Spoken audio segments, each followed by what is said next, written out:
Hello, guys. Sorry that I was unable to attend tonight. I actually was closing on a house after 8 months, so finally able to get a house. So unable to be there.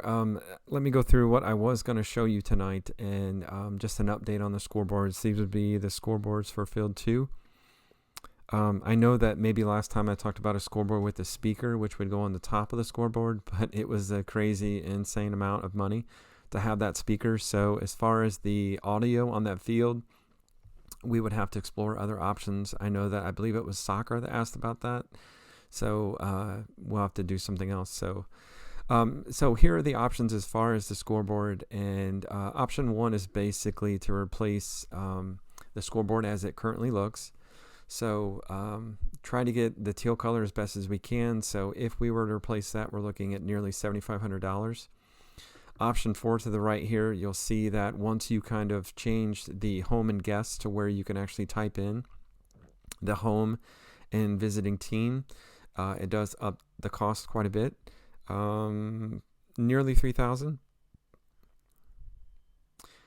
And if we scroll down, we do see that we have some black options. So basically the same thing but in black, same thing in black over here.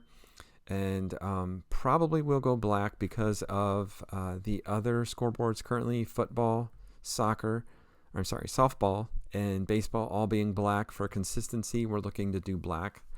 So if I keep going down, you'll see that here on option 3 and option 6 basically just took off the white trim. You don't see that anymore. Just to give you an idea what it looks like.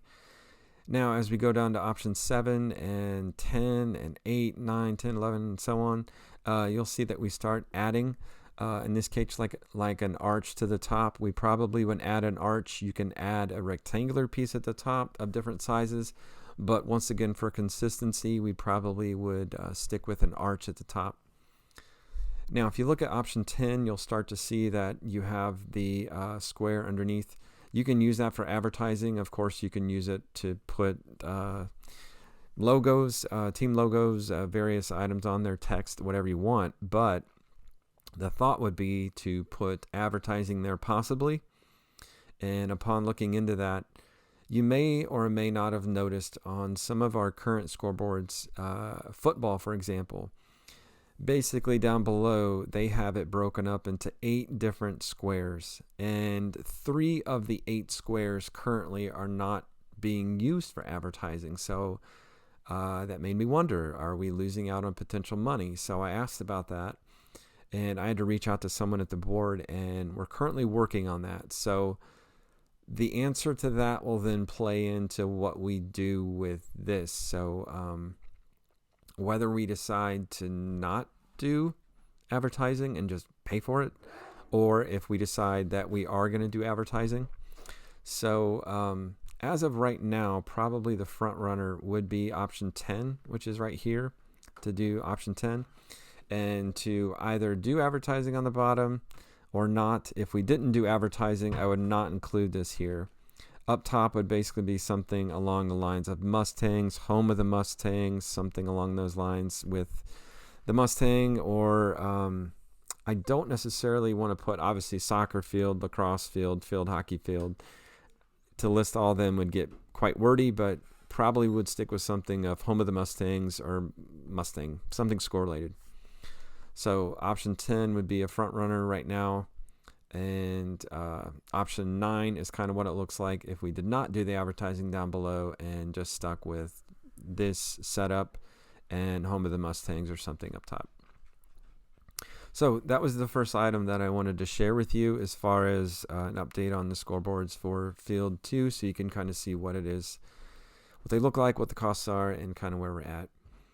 The next thing would be just an update on the fields, because some of you might have heard that and know that some of our fields are not in the best of condition. Field 1, the football field, Field 2, the soccer, lacrosse, and field hockey field, and Field 3, which is our practice field. We have plans to first focus on Field 2. Field 2 currently should be an all Bermuda field, which has its good and its bad. Unfortunately, it can't be used at certain times because of Bermuda grass being dormant, and you don't want to ruin the Bermuda grass, especially when it's expensive. So the goal is to potentially kill off the non-Bermuda, sprig and put in Bermuda, and have that field looking really nice for our teams.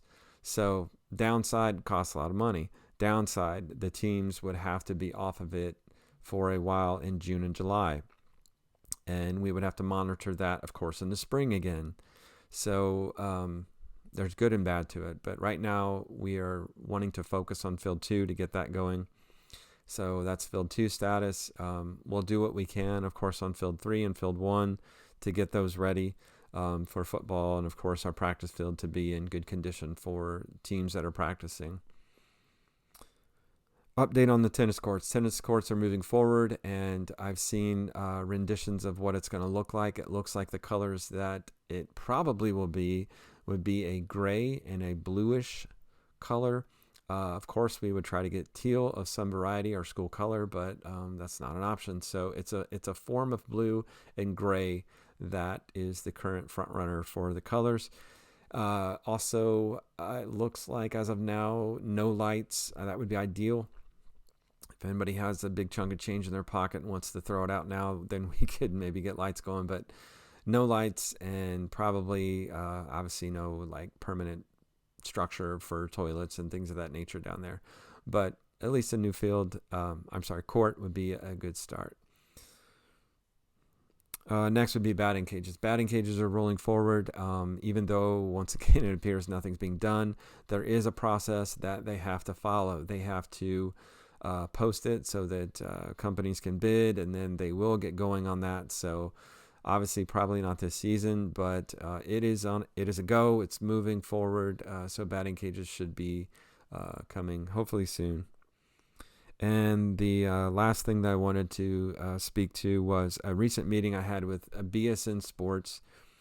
We are currently partnered with H&W Sports, also Duke Sports, and they, of course, supply our teams with certain items, uniforms, shirts, equipment, things of that nature.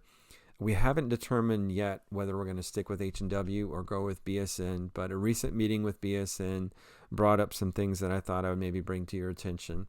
And some of this may be new, some of it may be not if you've been around for a while.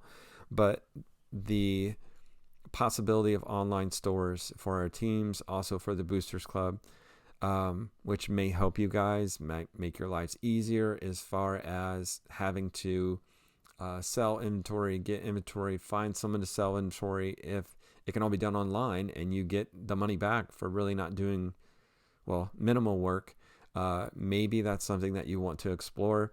I know that if we do go with BSN, that's something I'm going to push the teams to go forward with because of the kickback that we get. That would then benefit not only that team, but potentially the entire school, entire athletic department. So if you were to go that route, of course, you would get the money kicked back to you.